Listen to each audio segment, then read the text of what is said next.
Would you rather own 100% of a little grape or 10 to 30% of a massive watermelon? Welcome to the Nine Doors Down Show, where we discuss anything and everything about commercial real estate and investing. Let's get it. Nine Doors Down. John Lopez. Nine Doors Down. Hi, this is Tony Rose. Nine Doors Down. Hi, this is Anthony Pimentel. Educating, capital raising, networking. Nine doors down. Nine doors down. This is called a show. All right, Anthony, we got another special guest on the Nine Doors Down Show podcast, man. This guy is another. I guess he's a byproduct of the Las Vegas waters. You know, there's something that's unique that's going out here in Las Vegas, and I guess the waters have bled to somewhere in North Texas with this gentleman right here. I've heard a lot of good things about this guy through our partner, mutual partner Moses. Moses speaks highly of him. This guy's very active on LinkedIn with very intuitive posts, and he engages a lot. I'm just very excited to pick this guy's brain and experience, and so that way we could all learn from him. Absolutely. Yeah. So our special guest today is Rich Neuharth. He is the co-founder of Aviana Capital Group. He's an experienced real estate investor and co-owner of Capital Group, as I just stated. ACG is a real estate investment firm that is focused on commercial multifamily acquisition, management, disposition, and education. Rich has rehabbed and managed dozens of rental properties and is currently a general partner and a key principal in over 800 units of large multifamily properties. Rich is also a certified air traffic controller. Some of his favorite topics that he likes to discuss, and I know we'll dabble into this, is multifamily investing, personal development, the power of your mindset, and taking action. So for all our listeners at home, taking showers, stuck in traffic, doing the dishes, let's welcome our special guest, Rich Neuharth. Hey guys, Anthony, John, nice to be here. Thanks for having me. Man, thank you for hopping on, man. And like I said on the intro, we've heard a lot of great things about you, and we partnered up on a deal in Texas, but it's not too often that we've been actually had the opportunity to engage over Zoom. So this is kind of exciting for me, even outside of the interview space. Yeah, I'm excited to see what we get into. Yeah. So, hey, man, the first questions that I'll pop off is what was your life like before Aviana? Like, where did you grow up? What school did you go to? Did you go in the military and things like that? I'll let you take it from there. Yeah, man. So I graduated from a small high school out here in Texas, North Texas, Burke-Burnett High School. From there, dabbled in college at MSU, Midwestern State University. I was doing trades back then, so I was welding. We were working on a pipeline, warehouse places, stuff like that. Just trying to find my way, man, like everybody else in life. What I found was the military for me. So I joined the military. That brought me into the crazy world of air traffic control.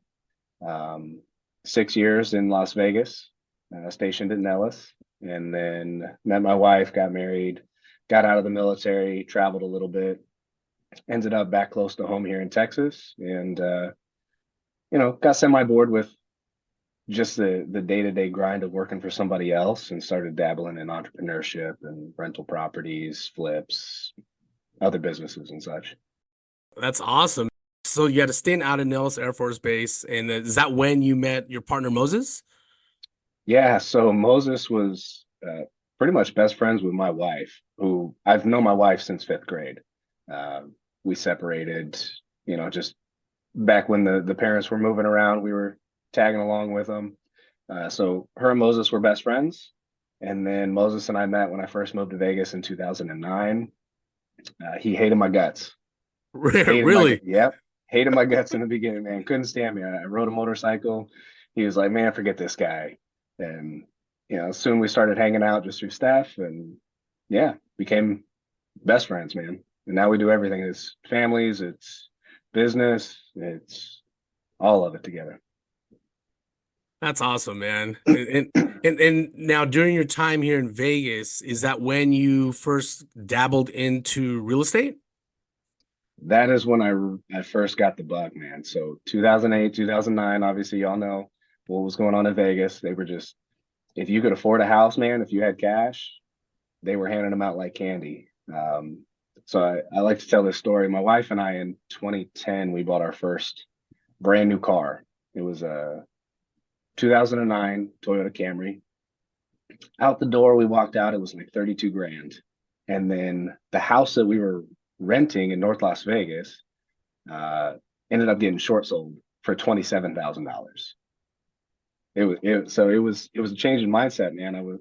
I was like, I want to know how people are buying real estate, and started there and never stopped. That's amazing, and I wish I was a part of that during those days, man.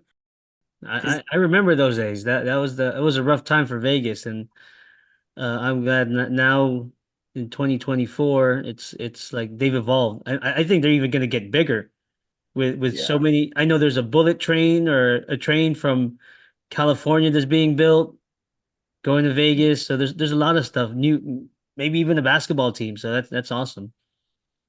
Yeah, they brought in my Raiders after we moved out of there. All I right, mean, the they got interview's set over up. here, Anthony. We got to get going. All right, how do you leave this? Just kidding. Yeah. So that home that was being short sold for 27K was that your first experience? Was that your first investment? That was part of the first investment. So we ended up buying a couple of units in that same neighborhood. Wow. And I take it, did you do the loans through the military? Did you take advantage of that? No, it wasn't part of that. We had my first entrepreneurial stint was running an automotive shop out of Burke Burnett. We imported Japanese domestic cars, sold that to join the military.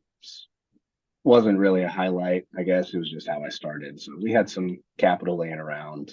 We knew how to move money around, and that's how we ended up buying 18 of them. 18 single family homes. And then do you still have those homes? Yeah, we do. Wow. Okay. Yep. Now I know for me, I started in single family back in 09, but I didn't see the light of commercial real estate until COVID hit, right? And we could thank this guy Anthony for showing me the light. So when did you see the light, and then when did things like just totally shift in your mind, and you started switching over to commercial real estate? So I had wandered so far into real estate, it was something just had to be changed. When you get to that point where you feel like things are moving in a little too quickly, or for me, man, it was 80 properties. We ended up with 80 single family houses all over DFW, Vegas. We even had a house in Alaska for a while that we were managing.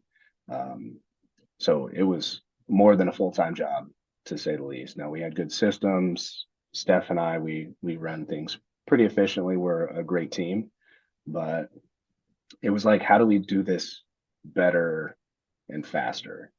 If we're going to continue to grow at this rate, we needed different level. We needed a different gear, and that's where multifamily came in. Is I made a connection, went to a conference, met some really good people back in 2017, 2018, who were doing it way bigger than I ever thought I would be.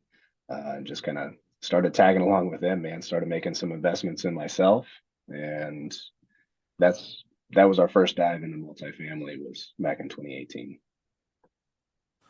Welcome to the course on raising capital for investments. In this course, we'll cover the following topics. 1, analyzing your investment strategy.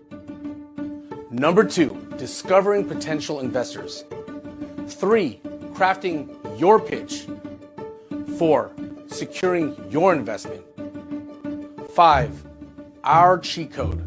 We'll round out the program with our very own cheat code for getting in front of investors and being ready to pitch your investment opportunities. Take action today. Visit schoolofninedoorsdown.com and learn to attract capital. Yeah, man, I'm really interested. Like, maybe step back a bit. Like, did you buy 18 properties at once, or was it throughout several years? So that was all at once. It was all at once. It was a portfolio owned by a bank. Mm-hmm. I just happened to know a guy that was on the underwriting team for it, and it had all come up in the same neighborhood. So yeah, And it's 6 triplexes. Oh wow, that's awesome. And now, did you have to? Of course, did you pay cash or did you have to get that financed? We could have financed it, but Mhm. we ended up paying cash for it. I didn't know what I was doing back then, man. Oh wow, Dang, big balling. that's awesome. Now, tell me a little bit about that. I mean, you jump into, bam, you got these 18 properties or 18 doors.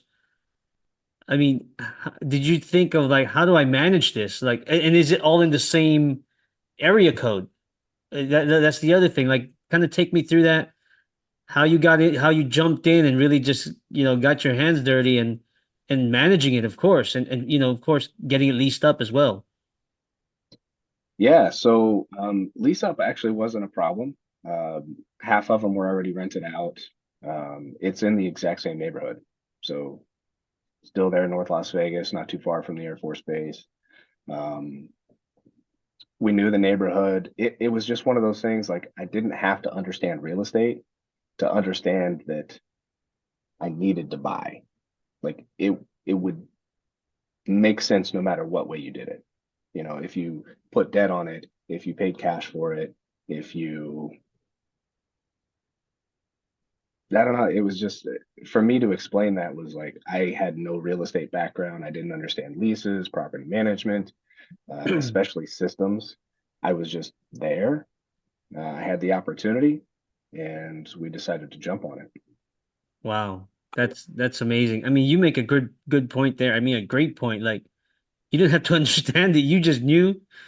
I mean, that's a lot of the struggles with new entrepreneurs and guys getting into real estate right now. It's they feel like they need to understand the entire process. But Yeah. being in this game, you understand is like you're gonna have challenges. You're not gonna be able to account for. So you just gotta take action and get through it. And from there, you are learning, but you'll figure it out. But Mhm. surrounding yourself with the right people is key. And I think that's a great story. Yeah, you know what? Thanks. Let's double tap on that. Going with what you guys both said, where like so many people are too over analytical or too smart. If that makes sense. When you pull the trigger on those properties, Rich, was it just you and your wife ping ponging ideas, or did you have like an outside like third party to kind of like coach you along the way? Nah, man, it was literally the fact that we had just bought a brand new car that depreciates. You know, the longer you own it, it goes down in value. And if for the most part, you know, the high level of real estate is the value is going to continue to go up. And if you know that aspect, you understand rents, you know, renting a unit to somebody else. Like I said, man, it made more sense to do it than not to do it. And talking a little bit about the whole analysis paralysis, I think people run in, they're waiting, they're looking at it different than I am. I want to mitigate as much risk when I do something new because anytime you do something new or you don't have enough experience in, like you said, Anthony, you're always going to not know something. But if you know the high risks, what's the absolute worst case scenario that's going to happen? How do I mitigate that as much as possible, but still try something new? That's how you start making personal development progress and financial development progress. I think I think people want to know everything. They don't want to like use what they already know to just start. There was this LinkedIn post that I seen several months ago, and I forgot who posted it, but for me, it was so profound because like, this guy was super successful, owns several businesses, has a portfolio. But his quote that day was, "I just need to know 40% of the business for me to take action." And I know that you host meetups out there in Denton, out in Texas. What advice can you give to those that are like, they're going into their meetup the very first time, they don't know what to say, they don't know how to act, and I think they want to just know too much about things so that way in order for them to take action, they never take action because they're just thinking too much. Ooh, man. Well, first of all, I'll say I still get my butt kicked on my meetup. It's more like a small gathering of people, you know, not like the Vegas meetup that just blew up. Um, I would say one of the best pieces of advice that I got when I started going to meetups is pick a meetup that you can go to at least 6 times in a row straight. It's going to create that habit of just showing up. What's said at the meetup doesn't necessarily matter. Showing up, getting out of your comfort zone, introducing the meetup. You know, if that's not something you're used to doing, you just got to change the habit of get up and go. Stuff will naturally happen. You'll naturally connect with people because we're all normal. You know, I don't care if you're Jeff Bezos, you know, Elon, like those guys they have certain normal tendencies. Every human being does. So don't be afraid to not connect with people because that's just not going to happen. You'll connect with somebody and then you'll start learning from there. That's great advice. So let's go back a few years when you acquired your first multifamily property. Tell us the story. Like how did you find it? What was your mindset back then? And who did you partner up with, if you did partner up with anyone? Yeah, so the first one that we did, we ended up closing in 2020, I think. Good group of guys. It was a syndication. 275 units out in Warner Robins, Georgia. So I'm semi-familiar with the market. We were able to take trips out there. We weren't on the sponsorship side necessarily. We brought some equity. We did some asset management, marketing pieces. And that was kind of how it's like a hand-holding thing. You know, these are the do's and don'ts. This is how the system runs. These are the hiccups. We just kind of ran with it from there, man. Moses and I, we're not afraid to do a little bit more every time. It's always exciting no matter what you do. So that was our first intro. How did that feel? Like, because now you're working with a bigger team, right? You're used to, I know you mentioned it was just you and your wife bought all these properties. Now you've got this team. Kind of take me through that and how that collaboration and how that partnership kind of worked out. Maybe some of the good things and bad things. Yeah, I could say working with a large team, we didn't find out until deal number 2. But working with people is both a good and a bad thing, right? You have a lot Yeah. of personalities, you've got egos, you've got just different mentalities. So the first one just happened to work out that we lined up really well with everybody on the Warner Robins project. Still very good friends. The project's still ongoing. We thought that's just kind of how it was. The communication level was pretty good. It wasn't until deal number 2 in Atlanta we learned that not everybody is the same, and we learned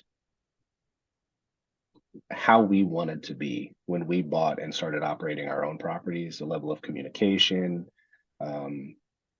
the way we manage, you know, the actual do the asset management of it, what we wanted to present to our investors. And so deal 1 and deal 2 was like the yin and yang of everything, which was kind of cool. But yeah, that's it. Going from being a husband, wife, you know, maybe a couple of onesie twosies partners to a large team like a syndication in some cases of, you know, 6 to 9 people or maybe more. I don't know. Yeah, there's too many. What do they got? Too many cooks in the kitchen, or too many? Yeah. Yeah, so I agree with that because you know, when you start with this partnership, you want to make sure you work with guys you vibe with, where you're open. They listen. You know, everyone is all good with feedback and you know, taking action. There's different ways to do things, right? And I think that's good that you mentioned it. Now, was this a different group that you work with, or pretty much similar, or the same group, and it's just a different property? No, so it was different property, different group. Oh, okay, got it. Yeah, so we started diving into a couple of masterminds, getting our feet wet, figuring out which ones we liked and stuff like that. So deal 1 was same mastermind, just the initial group. We knew the guys for a couple of months prior to that. The second one was we were looking at the deal ourselves, Moses and I. And when we went to go put our debt piece together to figure out what debt was going to be on it, we were going to the same broker. And she's like, hey, you should probably connect with so-and-so because I think they're already putting an offer in on it. And then we decided to link up. We didn't know each other very well. Oh, got it. Hey. So was this before he hated you, or is this after he hated you? Oh, with Moses? No, Yeah. this was after he hated me. So Yeah. How at this funny, point, man. yeah. So now with those first two properties, like, did you have any horror stories of how you got your teeth kicked in and then you bounced back? Man, I can't stress this enough. Like if you're jumping into this game, equity is going to play a big portion. And if you're starting out, I think a lot of people maybe now they're coming to the realization, but just because you have a good deal does not mean the equity is going to be there. That is a strong, important relationship that you have to continually maintain. We've had some equity problems, just us not being able to raise the exact amount that we thought we could, whether it was 500,000 or 1 million, all kinds of issues, man. We've gone through so many of them. So you take your pick, lenders being difficult, sellers being difficult, us, not being able to perform because that's always a possibility. It's one we don't like to admit, but everybody doesn't perform at some point, right? Right. I'll be honest, you make a great point there about equity. I mean, I think that's why we pivoted our business to just work with the right people, right operators, and basically we can focus on the equity side. That's where we kind of transitioned to like building the fund, focusing on putting the capital to work and our relationship with our investors, and just keep growing that while we work with guys like you and some other groups that already established that system and finding deals and managing them and all that. And we just work together. So it lets us be more focused as well. Yeah, that's a Absolutely. really good point, man. I like to stress that as much as possible that focus is the key to Yeah. everything. Moses and I's ability to operate a property is only improved by the fact that we don't focus on raising capital and sourcing the deals and all of the other things that come with like construction. Um, you'll go a lot further if you have a single focus, but I feel like a lot of people they want that rags to riches story, where they're like, yeah, I went out there and I raised 1 million on my first deal and I found the deal and then I operated the deal. And it's like focus on what you're good at, get better at it, everything else will come behind that. And that's a tough pill to swallow for a lot of people, because I think when I meet a lot of people at meetups, a lot of them are coming from, these mastermind groups, right? Very reputable. And we see them like they're finding these great deals, right? The check boxes all line up. But in the last couple of years, we started to see like the smartest guys just having difficulties raising the capital and bringing it to the closing table, which is kind of like why, we wanted to help others out and coach them on raising capital. But Anthony and I, we're still students in this game, whether it's capital raising or just, multifamily in general. As far as the equity side of things, what are some best practices that you could share with others who are new to raising capital in general? Yeah. I would say one, a system. So if you're, when we started out, it was friends and family, which is cool. You maintain those relationships anyways. As you start to grow and you bring on, maybe 10 investors or 15 investors, you have to stay up to date with them. You have to stay current and creating the system so that you can do that, whether it's reaching out on the birthday or sending Christmas cards, which I've never been that kind of guy, man. My wife, Stephanie, anybody that we do business with, we try to get mailing addresses. Christmas cards are an important one, man. That's very family time. We like to keep this in the family because my time is their time. But when you start incorporating stuff like that, that's what gets meaningful. It's not just, I raised $10 million in 24 hours type thing. There's so much more that goes into it behind the scenes. Treating your 5 or 10 investors in the beginning just like you were raising $10 million, like they get the same level of customer service continually. You make them feel valued. We all want connection in that sense. So You bring up a great point. It's a relationship business. And just because they're investing that first 50K in one deal, that doesn't mean that that's going to be their only deal that they're going to invest with you. So if you do it right, Now that you got the 1031s on your side, your options start to open up, and now you're looking at like repeat investors, and then eventually they're going to start referring you to friends and family.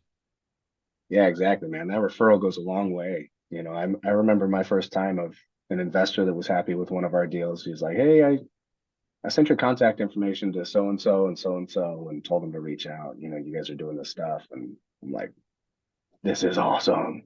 Yeah. So how did it feel? We'll just scale it back to say your first 500K that you raised. How did that feel for you guys? Man, it was good. It's enough. Like we did a raise in the beginning and we ended up getting zero. And we were like, "Hey guys, we're just gonna back out. We're not gonna be a part of this deal." We couldn't come through on it. And to get our first 500K, it was a big deal, man. Moses and we brought the families out.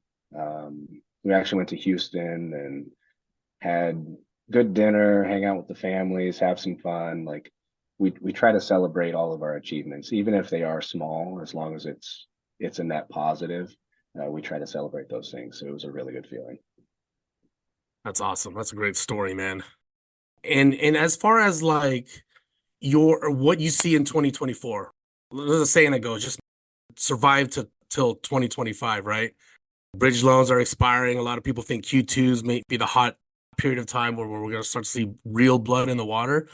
What do you see? Nobody has a crystal ball, but in your gut instincts, what do you see in 2024? So obviously we know there's a lot of debt floating around, bridge debt that's coming due. Operators right now are working with their lenders to restructure, to bring in equity, to really minimize that risk. In addition to that, lenders are they're simultaneously trying not to foreclose on everything that is foreclosable, because like we just went through 2008 to 2010 where all these properties are struggling. Lenders don't want to take properties. Yep. Some will, some are capable of it, but for the most part they don't want to. As long as negotiations can go well, I don't think we're going to see quite the bloodbath that everybody's anticipated. There are properties though that are just, there's no way out of it. If you can't bring $1 million, $2 million for some of these deals to restructure it, they're not going to. You guys ever heard investors talk about time in the market? It's big in like day trading, and everybody wants to time the market, man, but not a single person can. And so I have the way that I invest is at that time and based on what we know and what we think is going to happen. What's the most conservative deal we could structure?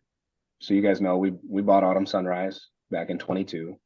We didn't buy it thinking the market was just gonna skyrocket, right?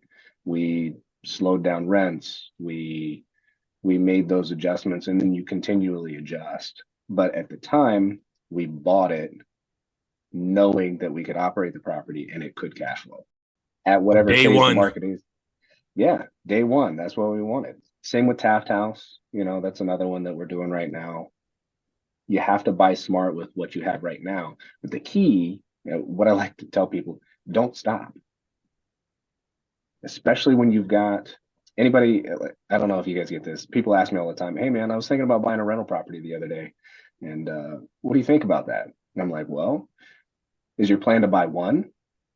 And they're like, "Yeah, I'm just going to buy one. I'm going to start there." I said, "Then don't do it." Right. Your plan needs to be buy 5, buy 10, because that mitigates your risk. It sounds scary to continually go up, but if you buy one and something bad happens, you're going to get wrecked.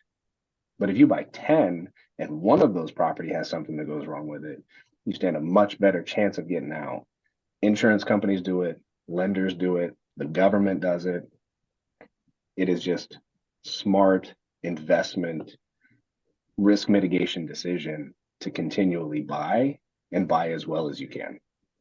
That's a great point, man. That for me, that was my first red pill of like the scalability and how the multifamily play was just a lot safer compared to a single family. I've told this to several people, but one of my rental properties out in Los Angeles, the husband was was a great family. He got hurt at work and he couldn't afford to pay the mortgage or the rent for 3 months. So my wife and I, we had to front the mortgage, which is luckily we had the reserves. But if he continued on to month 4, I don't think I will be on this podcast talking to you because we probably would have lost that asset. But that was that one property that helps, catapult me into multifamily with the help of Anthony. And not all people realize that. Yeah. It's I can remember we still own it. We're in the process of knocking it down and rebuilding it. But when I started doing the Burr method back in 18, 19, 16 or 17, I bought like 3 solid properties. I got all my money back out of it. They were cash flow positive really well. And then property number 4 I bought, and it was just a turd, man. Like everything went wrong with it. We ended up having to fork over a bill to rebuild the sewer system. And for anybody that doesn't know, anytime you're dealing with plumbing, it can get nasty real quick. Oh, yeah. So we were looking at fronting $14,000-$15,000 of our own money just to rebuild this system on a house. And that's the kind of stuff that can come up. It won't come up in an inspection. You just have to be ready for it. If you do one, that's a pretty scary feat. But if you've got 10, 15, 20. Tell me about it. I mean, 21 units in Indianapolis, we didn't count for it, but one of the buildings got burned down. Yeah. I mean, who would have thought people, this was during COVID. I mean, towards probably the later year of COVID, it's like people trying to stay warm and got into one of the empty, units, broke in, tried to stay warm, and then there's a fire. So, the property struggled for a bit, but, we still had money coming in and cash flow coming in from the other units. So it took out 6 units out of the 21, but like you said, mitigate risk is basically, it helped us out having cash flow from the other units. Yeah. And that's Insurance, all that risk mitigation, man. Insurance is not gonna be quick to pay you out. So be ready for that. It's gonna take several months and a lot of back and forth for sure. Yeah. You just gotta ride those trains out, man. Sometimes things happen that's out of our control, and you gotta make the best decisions you can with the information you have at the time. Yeah, and that's the thing too, is like the way we think, or the way we think as investors, is we think long term. We don't think of the quick, hey, I'm gonna buy this and then get rid of it. But we know that it's gonna gain value throughout the years as we improve the property.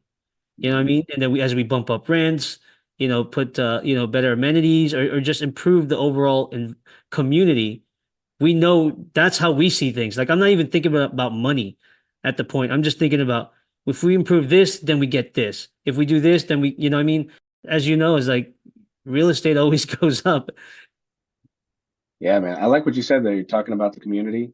That's one of the bonuses that I've found in multifamily, is getting to see that the communities around our properties change as we start putting money into them. Man, you can change so much. It sounds like it's giving back to your investors, but it's giving back to the whole city. I mean, Autumn Sunrise, the change around the property has been substantial since we've been putting in the money. Just that's what's exciting. There's that saying, givers gain. Yeah. Yeah. When you're looking at things at a abundance perspective, and your actions revolve around helping others, that's when I think the givers eventually start to gain. And I think this is a good transition for my next question.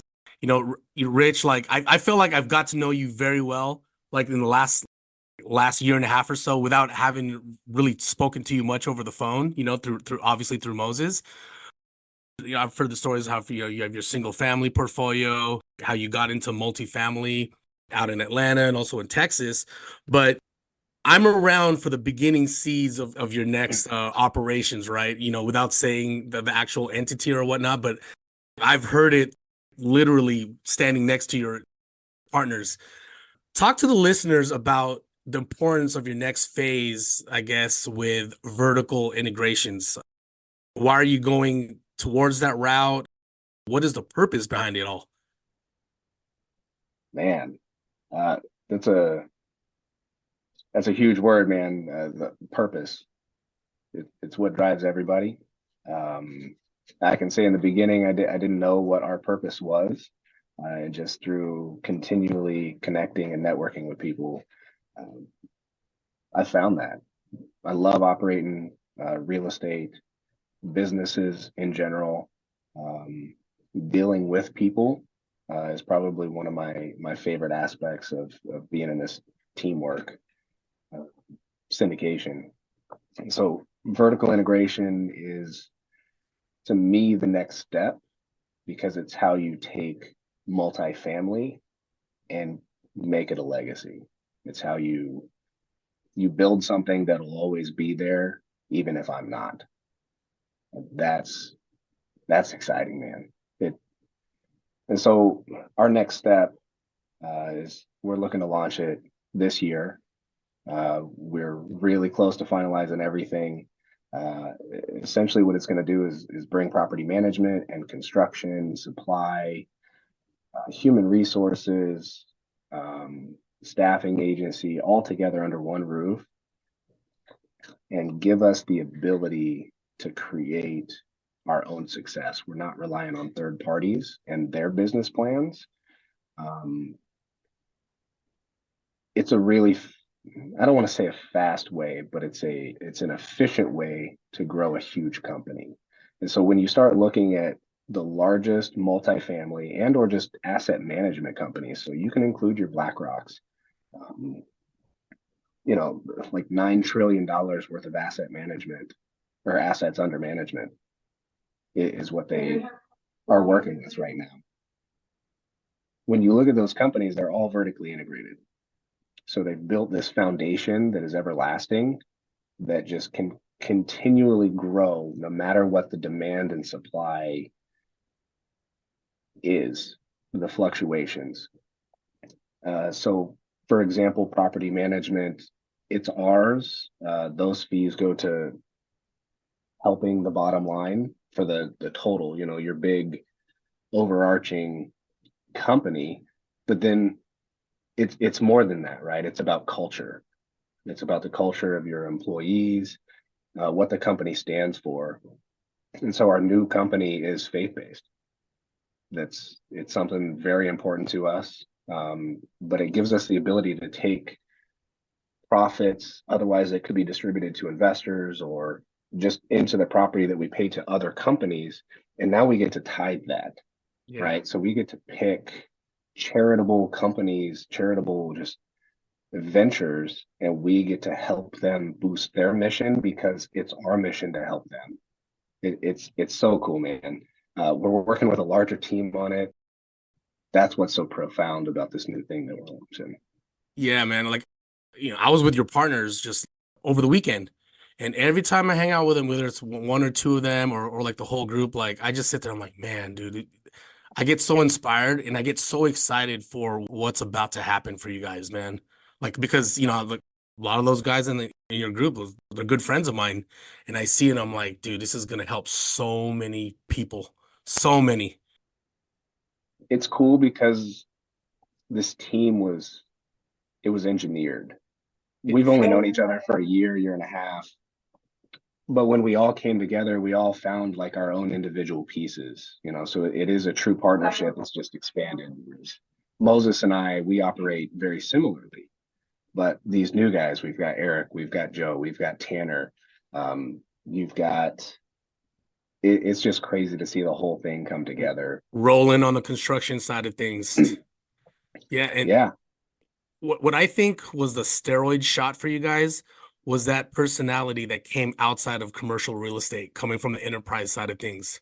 Yeah. That it was huge, man. I never would have made that connection. Right. And you know what? That was a giver's gain.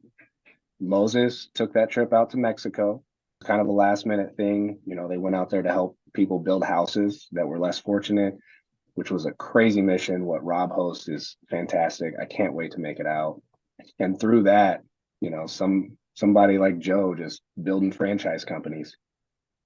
He's like, you know what? I like what I'm hearing with you guys. Let's sit down. Let's talk some more. Let's take a trip. And that's the shift that it took. That was a big steroid injection, man. Because, like, a lot of people, when they come into syndications, like on the first deal, they don't realize that you're not making any money in the first at least 2 to 3 years, right? Whereas, and obviously vertical integration is not for everyone. You need some experience before you actually take that route. But now you're going to have an operations where you guys are going to have salary, but you got that 10% tithing that's going to go to charity of your choosing.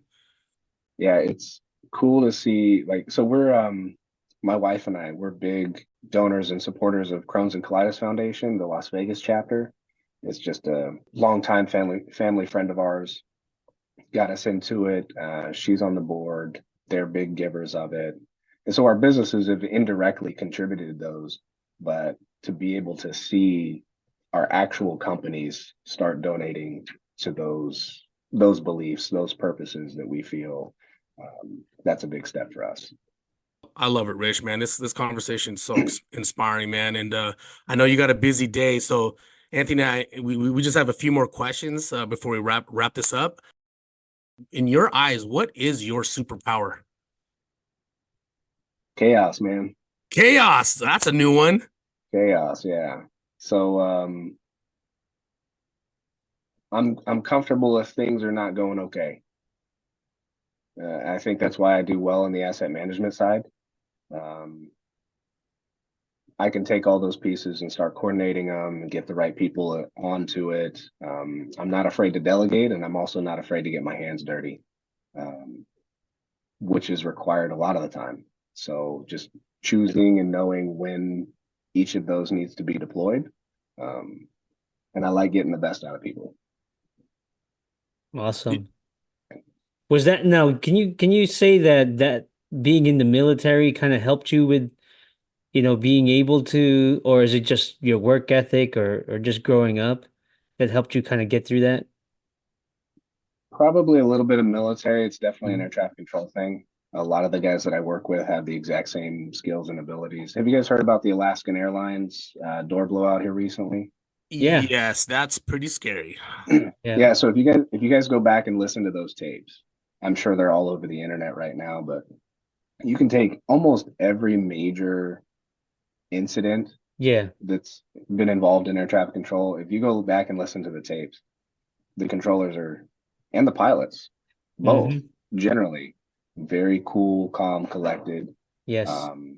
My wife was just telling me, she was listening to it. She's like, the pilot sounded like everything was perfectly fine and the controller didn't even miss a beat.